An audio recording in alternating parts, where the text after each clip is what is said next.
The teachers room में आप सभी का स्वागत है। हम कर रहे थे बिहार प्राथमिक शिक्षक भर्ती का सिलेबस, जिसमें हमने प्राचीन इतिहास, मध्यकालीन इतिहास और आधुनिक इतिहास के बारे में पढ़ लिया था। आज की क्लास का जो हमारा टॉपिक रहने वाला है वो रहने वाला है भारतीय राष्ट्रीय आंदोलन, यानी इंडियन नेशनल मूवमेंट। इसके अंदर जितने भी मूवमेंट हुए हैं सबके बारे में पढ़ेंगे। तो पहले मूवमेंट भारतीय राष्ट्रीय कांग्रेस के बारे में हम पढ़ेंगे कि भारतीय राष्ट्रीय कांग्रेस का गठन कैसे हुआ। फिर इसके बाद बंगाल विभाजन के बारे में पढ़ेंगे। इसके बाद स्वदेशी आंदोलन के बारे में पढ़ेंगे। फिर इसके बाद कांग्रेस लीग समझौता जो 1916 में हुआ था, इसके बारे में पढ़ेंगे। इसके बाद महात्मा गांधी और भारतीय राष्ट्रीय आंदोलन के बारे में पढ़ेंगे। इसके बाद हमारा जो टॉपिक रहेगा वो जलियांवाला बाग हत्याकांड जो 1919 में हुआ था, 13 अप्रैल 1919। इसके बाद हम असहयोग आंदोलन पढ़ेंगे। फिर हम साइमन कमीशन के बारे में पढ़ेंगे। इसके बाद हम पढ़ेंगे गांधी इरविन समझौता। फिर इसके बाद पूना पैक्ट पढ़ेंगे, पूना समझौता। फिर इसके बाद क्रिप्स मिशन के बाद पढ़ेंगे सी राजगोपालाचारी फार्मूला जो 1944 में आया था। इसके बाद बेवेल योजना तथा शिमला समझौता। अगला टॉपिक जो रहेगा वो कैबिनेट मिशन योजना, और इससे अगला माउंटबेटन योजना। और अंतिम पढ़ेंगे जो हमारा टॉपिक रहने वाला है भारतीय स्वतंत्रता अधिनियम 1947।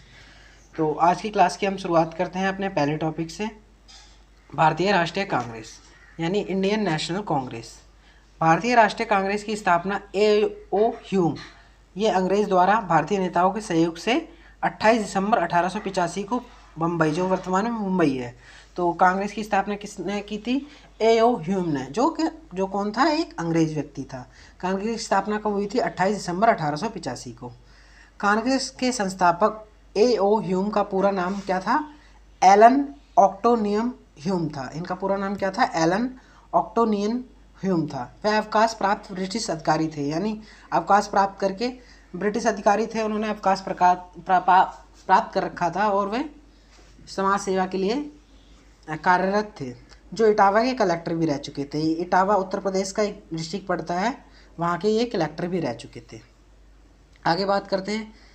कांग्रेस का प्रथम अधिवेशन दिसंबर 1885 में बम्बई, जो वर्तमान मुंबई में है, हुआ था। इनका प्रथम अधिवेशन कहाँ हुआ था? बम्बई में हुआ था।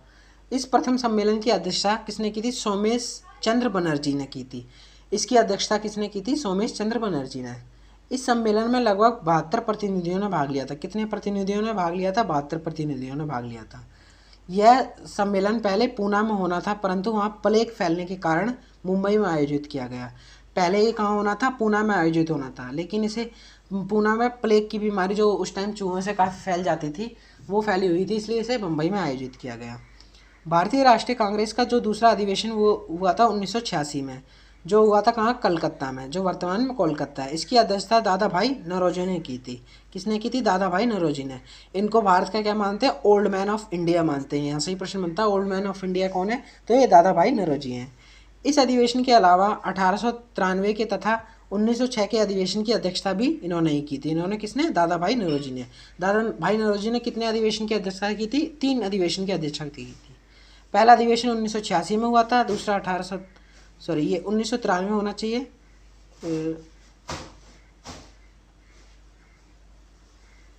ये पहला वाला मिस प्रिंट है, ये 1886 होना चाहिए, ये ठीक है 1893। और तीसरा अध्यक्ष 1906। इन तीनों की अध्यक्षता दादा भाई नौरोजी ने की थी। आगे बात करते हैं।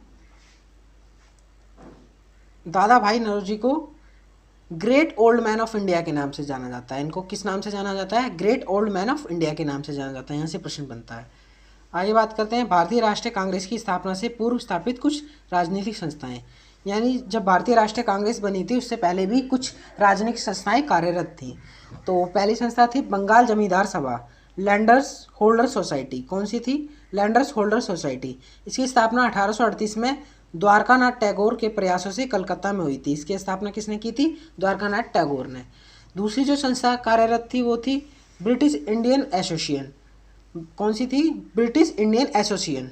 इसकी स्थापना 28 अक्टूबर 1851 को कलकत्ता, जो कोलकाता है वर्तमान में, इसके संस्थापक सदस्य थे राधाकांत देव, जो इसके अध्यक्ष थे। इसके अलावा देवेंद्र नाथ टैगोर और हरीश चंद्र मुखर्जी। इसके अलावा जो तीसरी संस्था थी वो थी ईस्ट इंडिया एसोसिएशन, विदेश में, ये थी विदेश में कार्यरत। इस संस्था की स्थापना लंदन में दादा भाई नौरोजी ने वर्ष 1866 में की थी। इसकी स्थापना किसने की थी? दादा भाई नौरोजी ने। ये इन्होंने कहाँ पे की थी? इंग्लैंड में की थी इन्होंने। अगली जो सभा कार्यरत थी वो थी पूना सार्वजनिक सभा। इस सभा की स्थापना वर्ष 1870 में महादेव गोविंद रनाडे द्वारा की गई थी। इसकी स्थापना किसने की थी? महादेव गोविंद रनाडे। अगली जो संस्था कार्यरत थी वो थी इंडियन एसोसिएशन।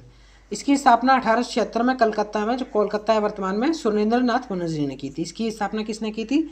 सुरेंद्र नाथ बनर्जी ने। अगली जो संस्था थी वो बम्बई, जो वर्तमान में मुंबई है, प्रेसिडेंटी एसोसिएशन। इसकी स्थापना 1885 में मुंबई में फिरोज शाह मेहता तथा बरुद्दीन तैयब द्वारा की गई थी। किसके द्वारा की गई थी? फिरोज शाह मेहता तथा बरुद्दीन तैयब द्वारा की गई थी। आगे बात करते हैं, भारतीय राष्ट्रीय कांग्रेस के प्रथम मुस्लिम अध्यक्ष कौन थे? सैयद बरुद्दीन तैयब। कौन थे? सैयद बरुद्दीन तैयब। इन्होंने अध्यक्षता कब की थी? 1897 में। भारतीय राष्ट्रीय कांग्रेस के प्रथम अंग्रेज अध्यक्ष थे। इन्होंने 1888 के इलाहाबाद अधिवेशन की अध्यक्षता की थी। आगे बात करते हैं, स्वराज शब्द का प्रथम प्रयोग दादा भाई नौरोजी द्वारा 1906 की कोलकाता अधिवेशन में किया गया था। स्वराज शब्द का सबसे पहला प्रयोग किसने किया था? दादा भाई नौरोजी ने। ये इन्होंने कब किया था? 1906 की कलकत्ता अधिवेशन में कांग्रेस के। वर्ष 1907 में सूरत अधिवेशन में कांग्रेस का विभाजन हो गया। इस सम्मेलन की अध्यक्षता रास बिहारी बोस ने की थी। इसकी अध्यक्षता किसने की थी? रास बिहारी बोस ने। इसमें कांग्रेस का विभाजन हो गया। कांग्रेस दो दलों में बट गया, गर्म दल और नरम दल। आगे बात करते हैं, वर्ष 1916 के लखनऊ अधिवेशन की अध्यक्षता AC मजूमदार द्वारा की गई थी। 1916 के अधिवेशन की अध्यक्षता किसने की थी? AC मजूमदार ने। भारतीय राष्ट्रीय कांग्रेस का प्रथम विदेशी ब्रिटिश महिला अध्यक्ष कौन थी? एनी बेसेंट थी। कौन थी? Annie Besant. ये प्रथम विदेशी महिला अध्यक्ष थी। एनी बेसेंट ने वर्ष 1917 के कलकत्ता अधिवेशन की अध्यक्षता की थी। इन्होंने कौन से अधिवेशन की अध्यक्षता की थी? 1917 के कलकत्ता अधिवेशन की। आगे बात करते हैं, महात्मा गांधी द्वारा भारतीय राष्ट्रीय कांग्रेस की एकमात्र बेलगांव अधिवेशन की अध्यक्षता वर्ष 1924 में की गई थी। यहाँ से प्रश्न बनता है कि महात्मा गांधी ने कांग्रेस की कितने अधिवेशन की अध्यक्षता की? तो उन्होंने एकमात्र अधिवेशन की अध्यक्षता की, वो भी बेलगांव अधिवेशन की, जो हुआ था 1924 में।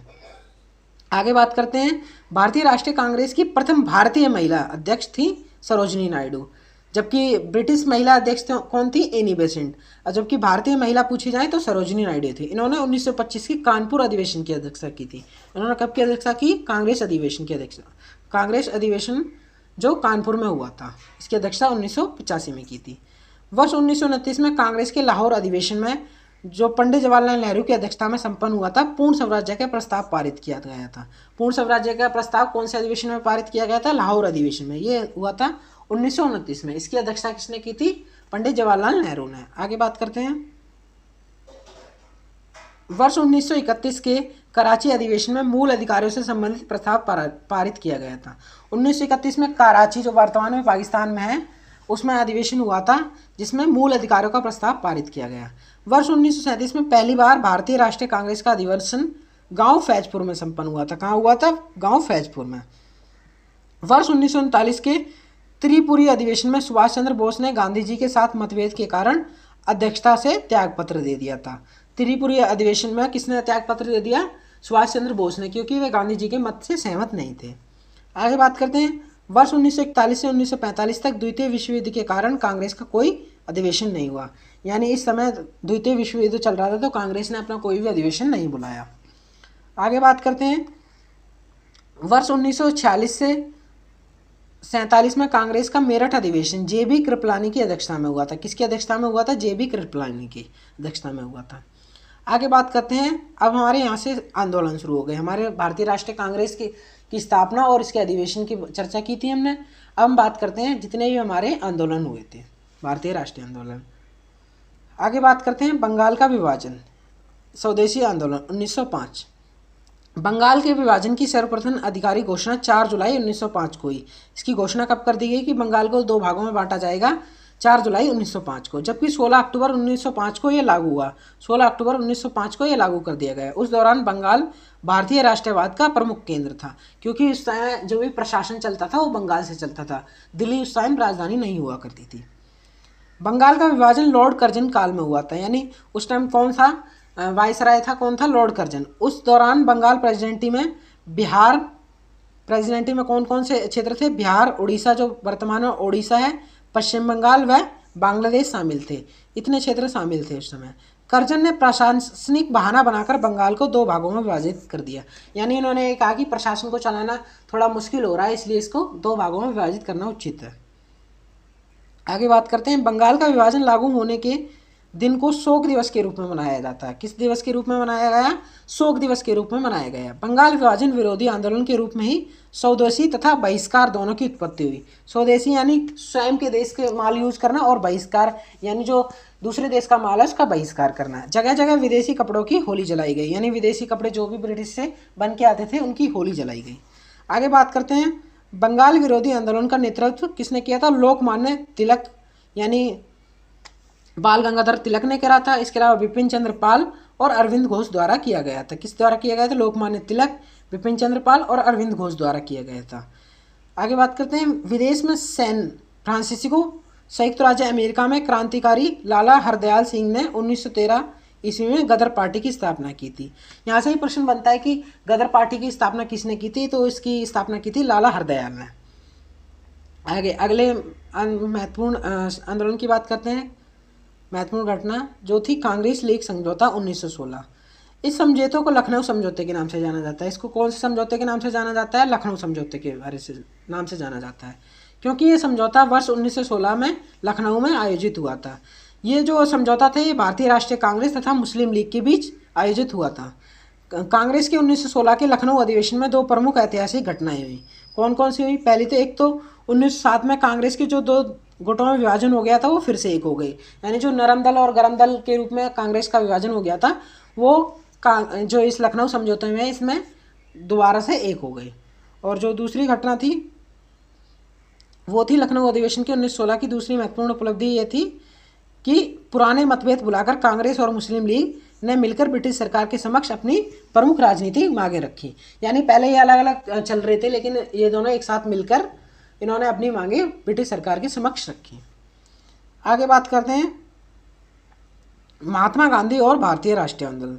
अब यहाँ से भारतीय राजनीति में महात्मा गांधी का आगमन होता है। तो राष्ट्रपिता महात्मा गांधी हैं वो 9 जनवरी 1915 को भारत के स्वतंत्रता संग्राम का नेतृत्व करने के लिए विदेश से कहाँ से? दक्षिण अफ्रीका से स्वदेश अपने यानी भारत लौटे थे। ये वकील थे। इन्होंने अपनी वकालत पूरी करने के बाद ये दक्षिण अफ्रीका में अपनी वकालत कर रहे थे, मतलब वहाँ जाके केस लड़ते थे, वहीं ये कार्यरत थे। लेकिन ये 9 जनवरी 1915 को स्वदेश यानी भारत लौट आए। इसी दिन को यानी 9 जनवरी को वर्ष 2003 से प्रतिवर्ष भारत में प्रवासी दिवस मनाया जाता है। प्रवासी दिवस यानी NRI दिवस मनाया जाता है। आगे बात करते हैं, महात्मा गांधी के नेतृत्व में भारत में किया गया पहला सत्याग्रह था चंपारण सत्याग्रह, जिसमें वर्ष 1917 में चंपारण जिले में किसानों को नील बगान मालिकों के खिलाफ संघर्ष किया गया था। यानी जैसे ही गांधी जी भारत आए उन्होंने सबसे पहला कौन सा सत्याग्रह किया? चंपारण सत्याग्रह। ये किसके खिलाफ था? ये नील बगानों के खिलाफ था, नील बगान मालिकों के खिलाफ था। दूसरा जो इनका महत्वपूर्ण आंदोलन था वो तो महात्मा गांधी ने अहमदाबाद के निकट साबरमती आश्रम की स्थापना 1917 में की थी। इन्होंने 1917 में एक साबरमती आश्रम नामक एक संस्था की स्थापना की थी। वर्ष 1919 में इंडिया एवं नवजीवन तथा वर्ष 1933 में हरिजन का प्रकाश प्रारंभ किया। इन्होंने 2-3 पत्र पत्रिकाएं निकाली, जिसमें इंडिया नवजीवन ये 1919 में और 1933 में हरिजन नामक पत्रिकाओं का प्रकाशन किया। 24 नवंबर 1919 को गांधी जी खिलाफत सम्मेलन के अध्यक्ष चुने गए। किसके अध्यक्ष चुने गए? ये खिलाफत सम्मेलन के अध्यक्ष चुने गए। गांधी जी ने चौरी चौरा कांड गोरखपुर के विरोध में अपना असहयोग आंदोलन स्थगित कर दिया वर्ष 1922 में। ये चौरी चौरा कांड ये हुआ था कि मतलब भीड़ थी, जो चौरी चौरा उत्तर प्रदेश का ये चौरी चौरा गोरखपुर का ये इलाका पड़ता है, गोरखपुर डिस्ट्रिक्ट पड़ता है, वहाँ एक चौरी चौरा जगह है। तो भीड़ उग्र हो गई थी, उन्होंने पुलिस स्टेशन जला दिया था। तो इसी के विरोध में महात्मा गांधी ने असहयोग आंदोलन को स्थगित कर दिया था। आगे बात करते हैं, महात्मा गांधी को महात्मा की उपाधि किसने दी थी? रविन्द्रनाथ टैगोर द्वारा। किसके द्वारा दी गई थी? रविन्द्रनाथ टैगोर के द्वारा। महात्मा गांधी को सर्वप्रथम राष्ट्रपिता सुभाष चंद्र बोस ने कहकर किया था। सबसे पहले सुभाष चंद्र बोस ने इनको राष्ट्रपिता कहकर संबोधित किया था। आगे बात करते हैं, सविनय विज्ञान आंदोलन की शुरुआत महात्मा गांधी द्वारा वर्ष 1930 में की गई थी। सविनय विज्ञान आंदोलन की शुरुआत गांधी जी द्वारा कब की गई थी? 1930 में।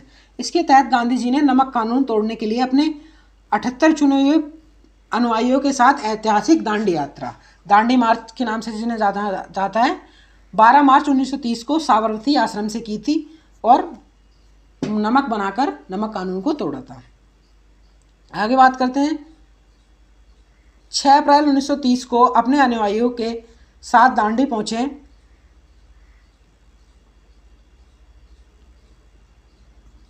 6 अप्रैल 1930 को अपने अनुयायियों के साथ दांडी पहुंचे, जहां उन्होंने नमक बनाकर नमक कानून तोड़ा। महात्मा गांधी को भारतीय राष्ट्रीय कांग्रेस के केवल एकमात्र बेलगांव अधिवेशन 1924 की अध्यक्षता की थी। इन्होंने एकमात्र कांग्रेस अधिवेशन की अध्यक्षता की थी। कौन से? बेलगांव अधिवेशन की अध्यक्षता की थी। यहाँ से प्रश्न बनता है कि महात्मा गांधी ने कौन से अधिवेशन की अध्यक्षता की थी? इन्होंने बेलगांव अधिवेशन की अध्यक्षता की थी। आगे बात करते हैं, 5 मार्च 1931 को गांधी इरविन समझौता हुआ। कौन सा समझौता हुआ? गांधी इरविन समझौता हुआ, जिसके तहत संविधान विज्ञान आंदोलन को समाप्त कर दिया गया। और गांधी इरविन समझौता वही था कि मतलब जो नमक कानून था उसके विरोध के बाद ही गांधी इरविन समझौता हुआ था, जिसमें गांधी जी द्वारा कुल 11 मांगे थी, जिनको ब्रिटिश अधिकारी को सौंप दिया गया, इरविन को सौंप दिया गया और उसको मान लिया गया। आगे बात करते हैं, गांधी जी एकमात्र द्वितीय गोलमेज सम्मेलन में भाग लिया। ये एकमात्र ऐसे व्यक्ति थे जिन्होंने द्वितीय गोलमेज सम्मेलन में भाग लिया। इस सम्मेलन में भाग लेने के लिए गांधी जी 27 अगस्त 1931 को मुंबई, जो वर्तमान मुंबई से इंग्लैंड यानी लंदन गए थे। आगे बात करते हैं, गांधी जी को द्वितीय गोलमेज सम्मेलन 1931 से खाली हाथ लौटना पड़ा। क्यों लौटना पड़ा इनको? क्योंकि उन्होंने मुस्लिम एवं दलित के लिए पृथक निर्वाचन मंडल की बात मानने से इनकार कर दिया था। क्योंकि जो मुस्लिम लीग थी वो कह रही थी कि हमारे लिए एक पृथक निर्वाचन मंडल की मांग को जायज़ माना जाए, स्वीकार करा जाए। और जो दलितों के मसीहा थे डॉक्टर भीमराव अंबेडकर, वो भी पृथक निर्वाचन मंडल की मांग कर रहे थे, जिसको इन्होंने नहीं माना, इसलिए इन्हें खाली हाथ लौटना पड़ा। आगे बात करते हैं, सत्याग्रह शब्द का अर्थ है सत्य की खोज। गांधी जी द्वारा एक शब्द का प्रयोग किया जाता था सत्याग्रह, जिसका अर्थ है सत्य की खोज तथा उसका आग्रह। ने अपनी आत्मकथा 1922 में जेल में सत्य के साथ मेरे प्रयोग, my experiment with truth, jail में ही लिखना प्रारंभ कर दी। ये किसके द्वारा पुस्तक लिखी गई थी? माई एक्सपेरिमेंट विथ ट्रूथ, ये गांधी जी द्वारा लिखी गई थी। ये कौन सी भाषा में लिखी गई थी? ये गुजराती भाषा में लिखी गई थी। व्यक्तिगत सत्याग्रह के लिए विनोबा भावे को पहला सत्याग्रही चुना गया। व्यक्तिगत सत्याग्रह के लिए सबसे पहला सत्याग्रही किसे चुना गया? विनोबा भावे को। यह सत्याग्रह वर्ष 1940 में हुआ था। कब हुआ था? वर्ष 1940 में। महात्मा गांधी तथा अंबेडकर के बीच 16 सितंबर 1932 को पूना पैक्ट समझौता हुआ था। महात्मा गांधी और अंबेडकर के बीच कौन सा समझौता हुआ था? पूना पैक्ट समझौता हुआ था। आगे बात करते हैं, महात्मा गांधी ने अपने जीवन काल में कुल 2338 दिनों तक जेल में रहे। कितने दिनों तक जेल में रहे? ये 2338 दिनों तक जेल में रहे थे। भारत छोड़ो आंदोलन 1942 के दौरान गांधी जी ने कहा था कि ये मेरे जीवन का अंतिम संघर्ष होगा, और उन्होंने करो या मरो का नारा दिया था। करो या मरो का नारा किसने दिया था? महात्मा गांधी ने। और उन्होंने कहा था ये जीवन का मेरा अंतिम संघर्ष होगा। मार्च 1942 में गांधी जी ने सर स्टैनफोर्ड क्रिया से भेंट कर क्रिस्प योजना को अस्वीकार कर दिया। इन्होंने कौन सी योजना को अस्वीकार कर दिया?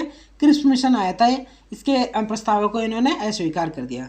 इसके प्रस्तावों को पोस्ट डेटेड चेक की सजा नहीं होगा, ये क्या होगा? संज्ञा होगा। जो क्रिप्स मिशन आया था इसके जो प्रस्ताव थे, इसको किसकी संज्ञा दी गई? Post dated cheque. आगे बात करते हैं, 22 फरवरी 1944 को शिवरात्रि के अवसर पर महात्मा गांधी की धर्मपत्नी कस्तूरबा का 24 वर्ष की आयु में निधन हो गया। इनकी पत्नी का निधन हो गया। कब हो गया? 22 फरवरी 1944 को शिवरात्रि के अवसर पर। 30 जनवरी 1948 को नई दिल्ली में बिरला भवन में प्रार्थना करते समय एक हिंदू राष्ट्रवादी नाथूराम गोडसे ने इनको गांधी जी को मार दिया। आगे बात करते हैं, जलियांवाला बाग हत्याकांड की 1919 को। जो ये हुआ था, कब हुआ था? ये 13 अप्रैल 1919 को हुआ था। सन 1917 में सर सिडनी रोलेट की अध्यक्षता में प्राधिकारी गतिविधियों की देखरेख के लिए एक समिति गठन की गई। इस समिति की सिफारिश पर ही एर्नाकिल एवं रिवोल्यूशनरी क्राइम्स एक्ट 1919 लागू किया गया। इस अधिनियम को संक्षिप्त में रोलक्ट एक्ट कहा जाता है। कौन सा एक्ट कहा जाता है? रोलक्ट एक्ट कहा जाता है। रोलक एक्ट को काला विधेयक यानी ब्लैक एक्ट के रूप में घोषित कर इसका जगह जगह विरोध किया गया था। रोलक एक्ट को कालो कानून बता के इसका जगह जगह विरोध किया गया। 8 अप्रैल 1919 को कांग्रेस द्वारा अखिल भारतीय हड़ताल का आह्वान किया गया था, यानी पूरे भारत में हड़ताल का आह्वान किया गया था। इस एक्ट के विरोध में एक अखिल भारतीय सत्याग्रह आंदोलन प्रारंभ किया गया। सरकार इस आंदोलन को कुचल देने पर उतारू थी। सरकार ने कहा कि इस आंदोलन को हमें ख़त्म करना होगा जल्दी जल्दी। सरकार की दमनकारी नीतियों तथा डॉक्टर सैफुद्दीन किचालू तथा और डॉक्टर सत्यपाल जैसे लोकप्रिय नेताओं की गिरफ्तारी के विरोध में अमृतसर के जलियांवाला बाग में एक सभा आयोजित की गई। यानी ये 2-3 नेता गिरफ्तार हो गए, इसके विरोध में एक सभा आयोजित की गई अमृतसर के जलियांवाला बाग में। फिर क्या हुआ, जनरल डायर ने इस सभा स्थल को सशस्त्र सैनिकों के साथ चारों ओर से घेर लिया। किसने घेर लिया? जनरल डायर ने। और तथा बिना चेतावनी के अंधाधुंध फायरिंग शुरू कर दी, जिससे घटना में 1000 से अधिक बच्चे तथा महिला मारे गए थे। इसमें 1000 से अधिक बच्चे तथा महिला मारे गए थे। इस घटना के विरोध में रविन्द्रनाथ टैगोर ने अपनी नाइटहुड की उपाधि वापस कर दी थी। यहाँ से भी प्रश्न बनता है कि रविन्द्रनाथ टैगोर ने किस हत्याकांड के विरोध में अपनी नाइटहुड की उपाधि वापस कर दी थी? तो इन्होंने जलियांवाला बाग हत्याकांड के विरोध में। जलियांवाला बाग हत्याकांड कब हुआ था? 13 अप्रैल 1919 को। उल्लेखनीय ये है कि भाग को महाराजा रणजीत सिंह के दरबारी, जो ये कौन सा जलियांवाला बाग है, ये भाग नहीं होगा, जो जलियांवाला बाग है इसको किसने बनवाया था? महाराजा रणजीत सिंह के दरबारी पंडित जाला द्वारा एक बगीचे के रूप में विकसित किया गया था। किसके द्वारा विकसित किया गया था? पंडित जाला द्वारा। एक बगीचा था, ये जलियांवाला बाग है, किसके द्वारा बनाया गया था? पंडित जाला द्वारा, जो उसके नाम से ही जाना जाता था, जलियांवाला बाग के नाम से। आगे बात करते हैं असहयोग आंदोलन के बारे में। असहयोग आंदोलन कब से कब तक हुआ था? 1921 से 1922। सितंबर 1920 में कांग्रेस द्वारा एक विशेष अधिवेशन हुआ, जिसमें अंग्रेजों द्वारा मांगों की पूर्ति नहीं किए जाने पर असहयोग आंदोलन प्रारंभ करने का प्रस्ताव पारित किया गया था। असहयोग यानी हम अंग्रेजों का सहयोग नहीं करेंगे। बाद में दिसंबर 1920 में नागपुर अधिवेशन में इस आंदोलन को निर्णय को स्वीकृति दी गई। नागपुर अधिवेशन में इस आंदोलन को स्वीकृति दी गई। जनवरी 1921 में कांग्रेस द्वारा गांधी जी के नेतृत्व में असहयोग आंदोलन प्रारंभ किया गया। इसमें सरकारी स्कूलों, कॉलेजों तथा विधि न्यायालयों के बहिष्कार की योजना बनाई गई। इन्होंने ये कहा कि हम सरकारी स्कूल, जो कॉलेज हैं, न्यायालय हैं, इनका हम बहिष्कार करेंगे, इनका हम प्रयोग नहीं करेंगे। आगे बात करते हैं। 5 फरवरी 1922 को चौरी चौरा नामक स्थान है, जो गोरखपुर जिले में पड़ता है, उत्तर प्रदेश में, 3000 से अधिक किसानों के एक जुलूस ने पुलिस ने गोली चलाई। 3000 के किसानों का एक जुलूस था, उस पर पुलिस ने गोली चलाई। फलस्वरूप किसानों ने पुलिस पर हमला कर थाने में आग लगा दी। थाने में क्या लगा दी? आग लगा दी।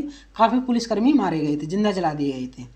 गांधी जी ने हिंसा के कारण जल्द ही 12 फरवरी को बारदौली में हुई कांग्रेस की कार्य समिति में इस आंदोलन को वापस ले लिया। यानी इस घटनाकांड के बाद, चौरी चौरा हत्याकांड के बाद, गांधी जी ने असहयोग आंदोलन को वापस ले लिया। आगे बात करते हैं साइमन कमीशन की। साइमन कमीशन कब आया था? 1928 में। 8 नवंबर 1927 को ब्रिटिश सरकार ने सर जॉन साइमन के नेतृत्व में भारतीय वैधानिक आयोग, इंडियन स्टैट्यूटरी कमीशन की घोषणा की। इस आयोग कमीशन में अध्यक्ष कौन थे? अंग्रेज के अतिरिक्त 6 सदस्य थे, जिसमें 4 कंजर्वेटिव पार्टी के थे तथा 2 लेबर पार्टी के थे, जबकि इसमें कोई भी भारतीय शामिल नहीं था। इसमें कोई भी एक भी इंडियन नहीं था, इसलिए इसका ही विरोध किया गया था। कांग्रेस सहित लगभग सभी बड़े दलों ने इसका बहिष्कार करने का फैसला किया। फरवरी 1928 को साइमन कमीशन भारत आया। ये कब आया? फरवरी 1928 को भारत में आया तथा इस कमीशन का भारत में लगभग सभी प्रमुख नगरों में हड़ताल एवं जुलूसों के माध्यम से इसका विरोध किया गया। साइमन वापस जाओ के नारे लगाए गए। साइमन कमीशन वापस जाओ, इसके नारे लगाए गए और उसका विरोध किया गया। आगे बात करते हैं। सरकार ने जनता पर उग्र पुलिस कार्रवाई का सहारा लिया। जैसे ही आंदोलन हुआ, सरकार ने क्या करा? पुलिस कार्रवाई का सहारा लिया, जिसके कारण साइमन कमीशन का विरोध करते समय 17 नवंबर 1928 को लाला लाजपत राय पुलिस की लाठी के प्रहारों का शिकार हुए और 1 महीने के अंदर उनका देहांत हो गया। उनका देहांत कब हो गया? 1 महीने के अंदर हो गया। ये किसका शिकार हुए? पुलिस की लाठियों का शिकार हुए और इनका देहांत हो गया। आगे बात करते हैं सविनय अवज्ञा आंदोलन की। किसकी बात करते हैं? आगे बात करते हैं सविनय अवज्ञा आंदोलन की। सविनय अवज्ञा आंदोलन कब से कब तक हुआ था? 1930 से 1931 तक के। आंदोलन की शुरुआत से पूर्व गांधी जी द्वारा ब्रिटिश सरकार को 11 सूत्री मांग पत्र, जिसमें पूर्ण स्वतंत्रता स्वराज्य की मांग भी शामिल नहीं थी, जिसमें क्या मांग शामिल नहीं थी, पूर्ण स्वतंत्र साम्राज्य की मांग शामिल नहीं थी, प्रस्तुत किया गया था। इन मांगों को अस्वीकार किए जाने पर सविनय अवज्ञा आंदोलन शुरू करने की चेतावनी दी गई। लॉर्ड इरविन, तत्कालीन लॉर्ड इरविन कौन था? तत्कालीन वायसराय था, द्वारा 11 सूत्री मांगों को अस्वीकार किए जाने के बाद गांधी जी द्वारा आंदोलन प्रारंभ कर दिया गया था। गांधी जी ने 12 मार्च 1930 को अपने 78 स्वयंसेवकों यानी जो उसके अनुयायी थे, जो इनके साथ चलते थे, इनके साथ दांडी यात्रा प्रारंभ की। इससे पूरे देश में आए हुए सत्याग्रही में 2 मुस्लिम, ईसाई तथा शेष हिंदू थे। एक मुस्लिम था, एक ईसाई थे और बाकी सारे 76 इसमें हिंदू थे। आइए बात करते हैं इस यात्रा का प्रमुख उद्देश्य क्या था। समुद्र तट पर नमक बनाकर सरकार द्वारा बनाए गए नमक कानून को तोड़ना था। यह यात्रा साबरमती आश्रम से गुजरात के तट तक 24 दिनों में पूरी हुई। कितने दिनों में पूरी हुई? ये 24 दिनों में पूरी हुई। 6 अप्रैल 1930 को गांधी जी ने समुद्र तट पर नमक कानून भंग किया, यानी एक चुटकी नमक बनाकर नमक कानून को तोड़ा। ये कानून क्या था? नमक कानून ये था कि उस समय ब्रिटिश सरकार ने एक कानून लगा दिया था कि नमक पर एकाधिकार कर दिया था, मोनोपोली कर दी थी, यानी सिर्फ हम ही अधिकृत कर सकते हैं, हम ही नमक बना सकते हैं और बेच सकते हैं नमक, जबकि हमारे भोजन का एक सामान्य भाग था। तो इसलिए गांधी जी ने इसका विरोध किया और उस कानून को तोड़ा। आगे बात करते हैं गोलमेज सम्मेलन के बारे में, जो 1930 से 1932 के बीच में हुआ। जो प्रथम गोलमेज सम्मेलन हुआ, इसका आयोजन कब हुआ था? 12 दिसंबर 1930 से 9 जनवरी 1931 तक लंदन में आयोजित हुआ। लॉर्ड इरविन के कार्यकाल में। किसके कार्यकाल में हुआ? लॉर्ड इरविन के कार्यकाल में। प्रथम गोलमेज सम्मेलन में कांग्रेस ने भाग नहीं लिया। प्रथम गोलमेज सम्मेलन में कांग्रेस ने भाग नहीं लिया। इस सम्मेलन में दलित वर्ग के प्रतिनिधि के रूप में B.R. अम्बेडकर ने भाग लिया। किसने भाग लिया? B.R. अम्बेडकर ने भाग लिया था। इस सम्मेलन में हिंदू महासभा के मुंजे तथा जयकार ने भी भाग लिया था। हिंदू महासभा के मुंजे तथा जयकार ने इसमें भाग लिया था।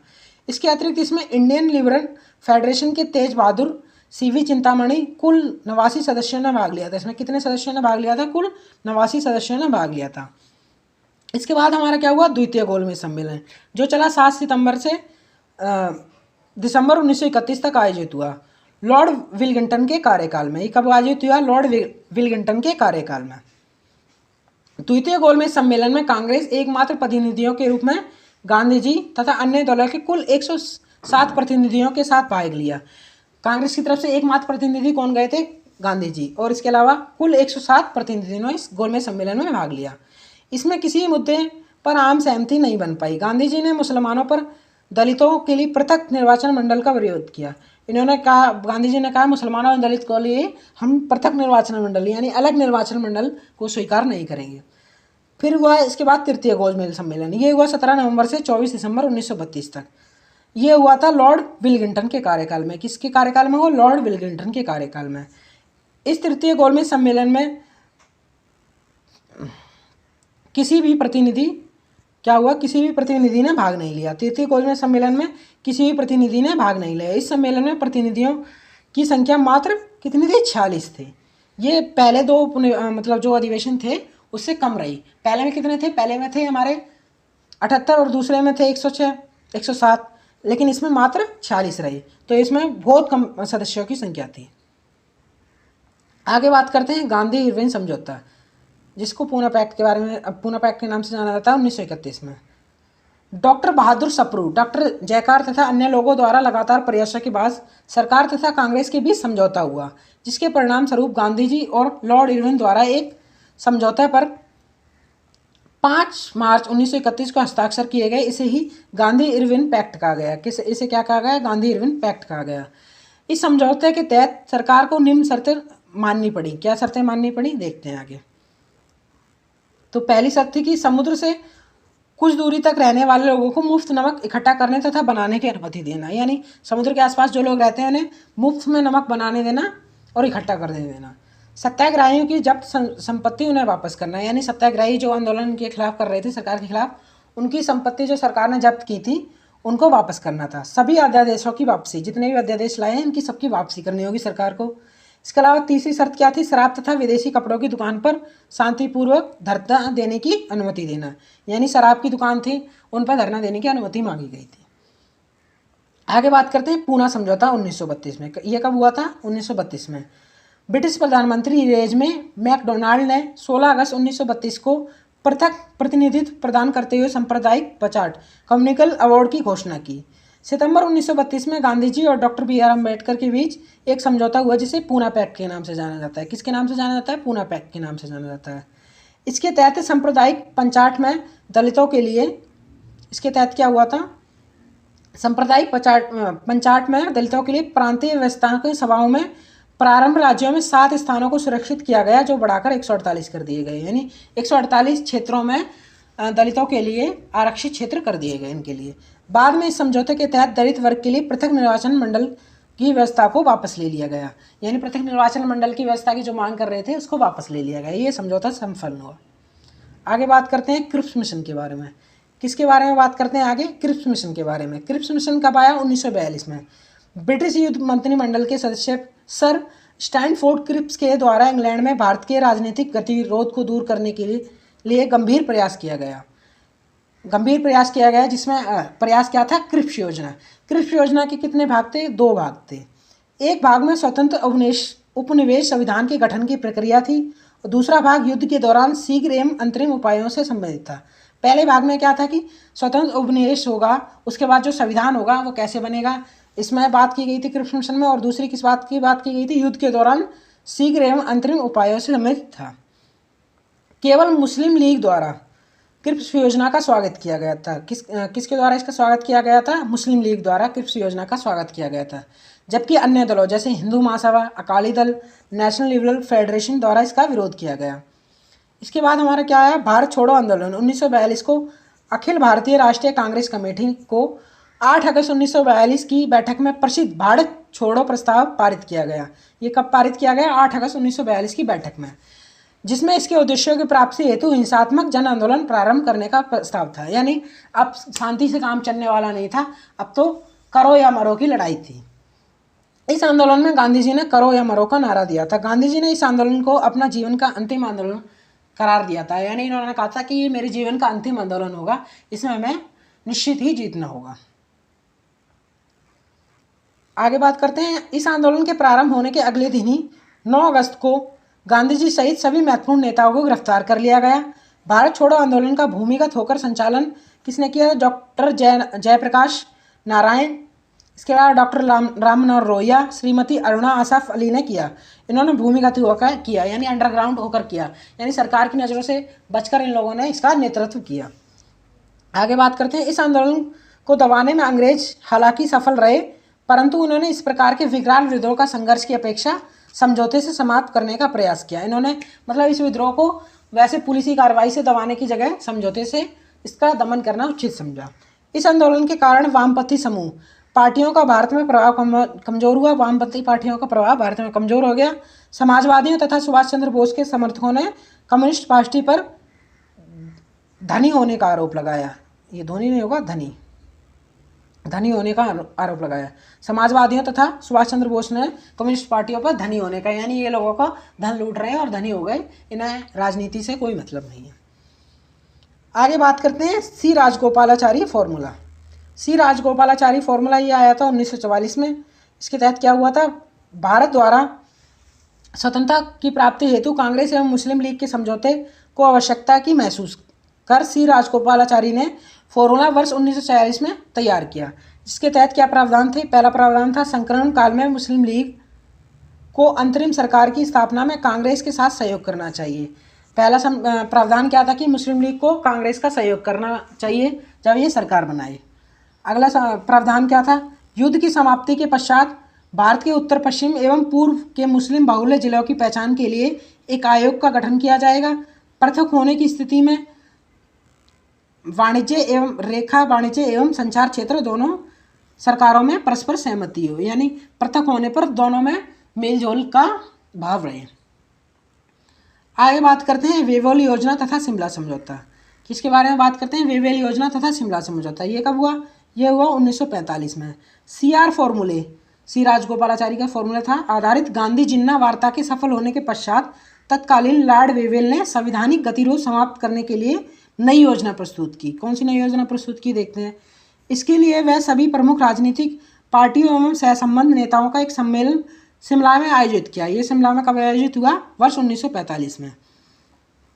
आगे बात करते हैं इसमें कमांडर इन चीफ को छोड़कर कार्यकालीय परिषद भारतीय के हाथ में सदन देने का प्रस्ताव प्रस्तुत किया गया। यानी कार्यपालिका को छोड़कर बाकी जितनी भी सदन है वो भारतीयों के हाथ में देने का कार्यपालिका परिषद को भारतीयों के हाथ में सौंप दिया गया। और कमांडर इन चीफ यानी जो सैन्य संगठन रहेगा ये ब्रिटिश अधिकारियों की ही कब्जे में रहेगा।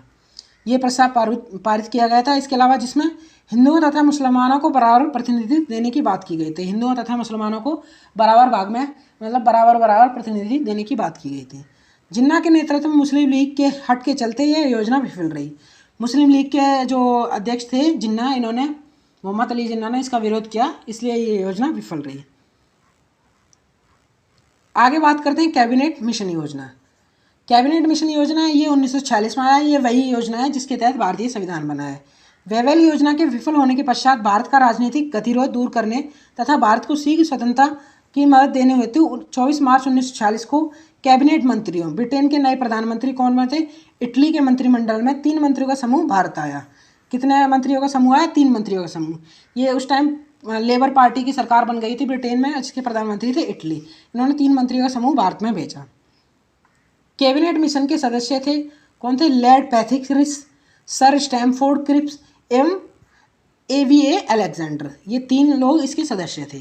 कैबिनेट मिशन का मूल उद्देश्य कांग्रेस और मुस्लिम लीग के बीच समझौता कराने के लिए मध्यस्थता कराना था तथा भारत की संविधान सभा कॉन्स्टिट्यूशन असेंबली के गठन के बारे में मदद करना था। मुस्लिम लीग ने कांग्रेस और लीग की समानता पर जोर दिया तथा ऐसा नहीं करने पर कैबिनेट मिशन योजना को ठुकरा दिया। यानी मुस्लिम लीग ने कांग्रेस और मुस्लिम लीग की समानता पर जोर दिया, यानी दोनों को समान भाव देना चाहिए, लेकिन कैबिनेट ने नहीं माना तो इसको मुस्लिम लीग ने ठुकरा दिया। मुस्लिम लीग ने 16 अगस्त 1946 को प्रत्यक्ष कार्रवाई दिवस मनाया। इन्होंने कौन सा दिवस मनाया? मुस्लिम लीग ने 16 अगस्त 1946 को प्रत्यक्ष कार्रवाई दिवस। पंडित जवाहरलाल नेहरू के नेतृत्व में 11 सहयोगियों के साथ 2 सितंबर 1946 को अंतरिम सरकार का गठन किया गया। पंडित जवाहरलाल नेहरू के सहयोग से भारत में अंतरिम सरकार का गठन किया गया। प्रारंभ में इसमें मुस्लिम लीग के सदस्य शामिल नहीं हुए। शुरुआत में इसमें मुस्लिम लीग के सदस्य शामिल नहीं हुए। वायसराय के प्रयासों से 16 अक्टूबर 1946 को लीग सरकार में शामिल हुई। कौन सी लीग? मुस्लिम लीग शामिल हुई। सरकार में मुस्लिम लीग के सदस्य थे लिकायत अली। कौन कौन थे? लिकायत अली थे, अब्दुल खंस्तर, फल अली एवं योगेंद्र नाथ मंडल आदि थे। संविधान सभा की जो प्रथम बैठक थी ये कब संपन्न हुई? 9 दिसंबर 1946 की। इसके जो अध्यक्ष चुने गए थे, ये अस्थायी अध्यक्ष चुने गए थे, ये चुने गए थे डॉक्टर सच्चिदानंद सिन्हा। इसके बाद जो स्थायी अध्यक्ष चुने गए थे वो डॉक्टर राजेंद्र प्रसाद, जो 11 दिसंबर 1946 को बैठक हुई थी, अगली बैठक में चुने गए थे। आगे बात करते हैं माउंटबेटन योजना के बारे में, जो आई थी जून 1947 में। कांग्रेस और मुस्लिम लीग के बीच राजनीतिक गतिरोध को दूर करने हेतु ब्रिटेन के तत्कालीन प्रधानमंत्री एटली ने 20 फरवरी 1947 को एक घोषणा की, ब्रिटिश सरकार द्वारा जून 1948 के तहत तक पूरी तरह से सत्ता भारतीयों को सौंप दी जाएगी। इन्होंने कहा कि भारतीयों को पूरी तरह सत्ता सौंप दी जाएगी। मार्च 1947 में लॉर्ड वेवेल के स्थान पर लॉर्ड माउंटबेटन को भारत का वायसराय बनाकर भेजा गया। अब वायसराय कौन बन गया? Lord Mountbatten. माउंटबेटन ने भारत तथा पाकिस्तान के बीच बंटवारे के प्रश्न पर कांग्रेस एवं लीग के नेताओं से वार्तालाप करके एक योजना तैयार की, जिसे माउंटबेटन योजना कहते हैं। जिसे कौन सी योजना कहते हैं? माउंटबेटन योजना की थी। इसके तहत भारत और पाकिस्तान का बंटवारा होना था। आगे बात करते हैं माउंटबेटन द्वारा इस योजना की घोषणा जून 1947 में की गई, जिसमें सत्ता का हस्तांतरण कर देश को 2 भागों में भारत तथा पाकिस्तान में विभाजन का सुझाव दिया गया था। योजना के तहत यह भी निर्धारित किया गया था 15 अगस्त 1947 को भारत और पाकिस्तान को सत्ता हस्तांतरण कर डोमिनियन स्टेट के आधार पर किया जाएगा। डोमिनियन स्टेट के आधार पर किया जाएगा इनका बंटवारा। आगे बात करते हैं कांग्रेस तथा मुस्लिम लीग दोनों ने यह योजना स्वीकार की तथा ब्रिटिश संसद ने इस योजना को कार्यरूप देने हेतु एक विधेयक जुलाई 1947 पारित कर दिया कि भारत को 2 भागों में बांटा जाएगा, भारत तथा पाकिस्तान। फिर आगे बात करते हैं भारतीय स्वतंत्रता अधिनियम। यह हमारी क्लास का अंतिम टॉपिक रहने वाला है। इसके बाद हमारे सारे महत्वपूर्ण आंदोलन समाप्त हो जाएंगे। तो भारतीय स्वतंत्रता अधिनियम ये कब आया था? 1947 में। माउंटबेटन की योजना के आधार पर ब्रिटिश संसद में 4 जुलाई 1947 को एक विधेयक पेश किया गया। यह विधेयक 14 दिनों के भीतर ही 18 जुलाई 1947 को भारतीय स्वतंत्रता अधिनियम इंडिपेंडेंस एक्ट 1947 के रूप में पारित हो गया। किसके रूप में पारित हो गया? इंडियन इंडिपेंडेंस एक्ट के रूप में पारित हो गया। इस अधिनियम के तहत 15 अगस्त 1947 को भारत को दो स्वतंत्र डोमिनियन में बांट दिया गया, एक भारत तथा दूसरा पाकिस्तान के रूप में बांट दिया गया। ब्रिटिश क्राउन का भारतीय रियासतों का प्रभुत्व समाप्त हुआ, यानी ब्रिटिश क्राउन यानी जो महारानी को इसका सौंप दिया गया था, महारानी एलिजाबेथ को, इसके बाद महारानी का शासन भारत पर था, ये समाप्त हो गया। भारत तथा पाकिस्तान दोनों की पृथक पृथक वायसराय बने। पाकिस्तान के प्रथम गवर्नर जनरल वायसराय जिन्ना बने। कौन बने? पाकिस्तान के प्रथम गवर्नर तथा वायसराय जिन्ना, तथा भारत के लिए माउंटबेटन ही 1947 से 48 तक बने रहे। कौन बने गए? माउंटबेटन। तथा इसके बाद स्वतंत्र भारत के प्रथम वायसराय सी राजगोपालाचारी 1948 से 1950 तक बने रहे। इसके बाद वायसराय का पद समाप्त कर दिया गया। ये हमारे महत्वपूर्ण आंदोलन की आज की क्लास में समाप्ति हुई।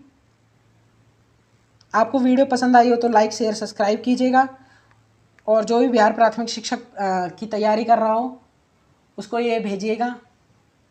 बाकी लाइक शेयर एंड सब्सक्राइब। जय हिंद, जय भारत।